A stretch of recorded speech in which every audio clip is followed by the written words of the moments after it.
Good evening. Honorable Prime Minister, Shri Narendra Modi, Shri Lal Krishna Advani, Shri RP Gupta, Shri Ravindra Kumar, distinguished Union Ministers, Members of Parliament, ladies and gentlemen. At the outset, let me express my deep gratitude to all of you for honoring me being present on the happy occasion of bringing out a publication by Statesman on the photo essays of my activities as 13th President of the Republic of India. Frankly speaking, I was little unwilling and I felt shy of and wondered what benefit we will have by having this photo essays and photo album. But my friends in the Statesman, they thoroughly convinced me. When I put my queries to them, that every program of President is communicated to the media through press release, and almost every function is covered by the media. So, what purpose would it be served by bringing it a photo album, pictorial story of the 5 years of presidency? Answer was truly convincing, simple. They pointed out that what appears in the media, Mr. President, is extremely short-lived. It has its currency till the next headline. Sometimes maybe 24 hours, or sometimes it may be even less. Therefore, there is a need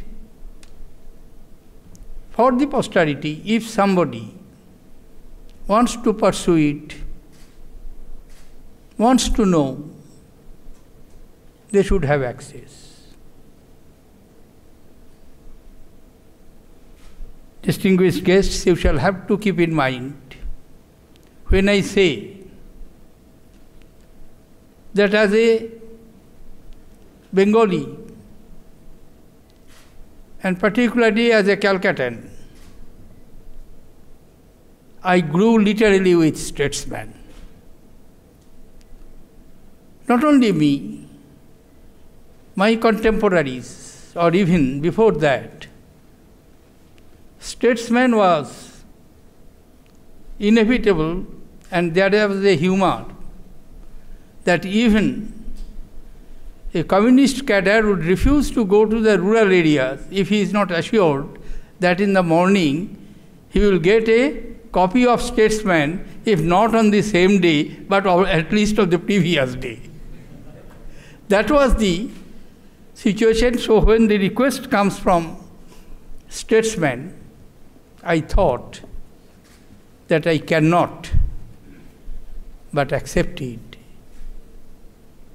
And I express my deep gratitude to Shri Gupta, Ravindra Kumar ji, and Vinod Joshi ji for bringing out this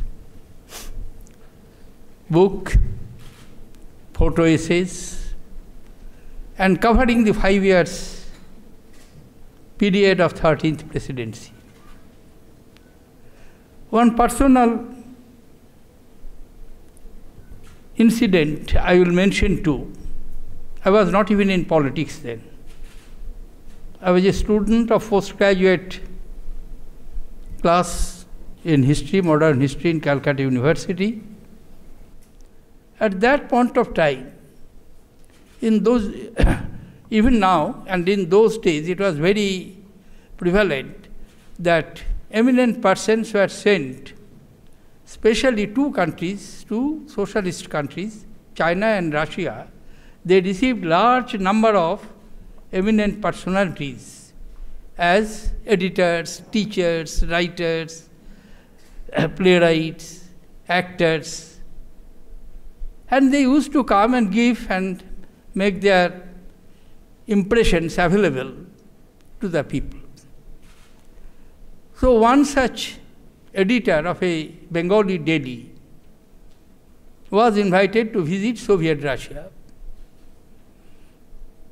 He came, and he was also a very not only powerful editor, but a very powerful poet. And he wrote a poem on his impression on visit of Russia, that a new awakening has taken place. I am talking of the late 50s and early 60s. And he visited the Central Asian republics, and very passionate, long poetry he wrote.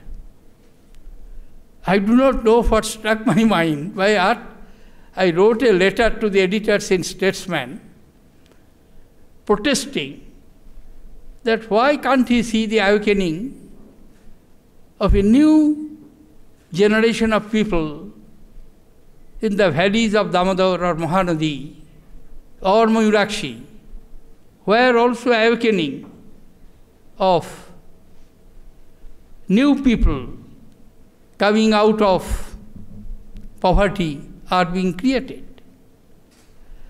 Then I went to inquire what is the fate of my adventure, and I was surprised. When I inquired it about the desk, I was told and sent to somebody senior, unfortunately I do not remember the name.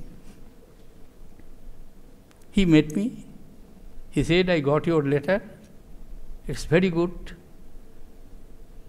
But young man, I would like to give you an advice.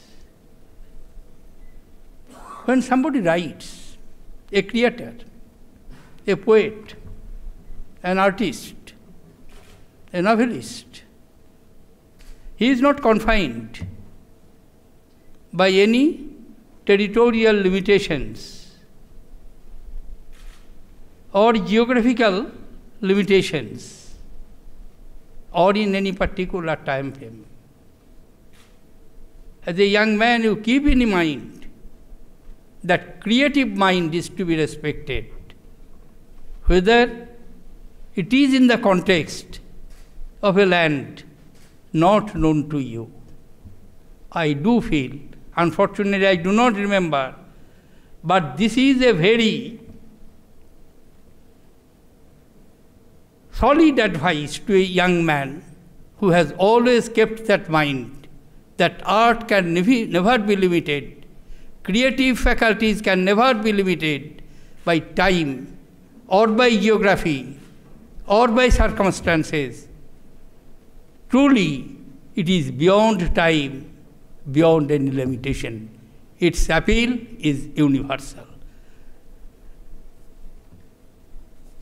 And at the same time, I must very candidly admit you that most of the time we disagree.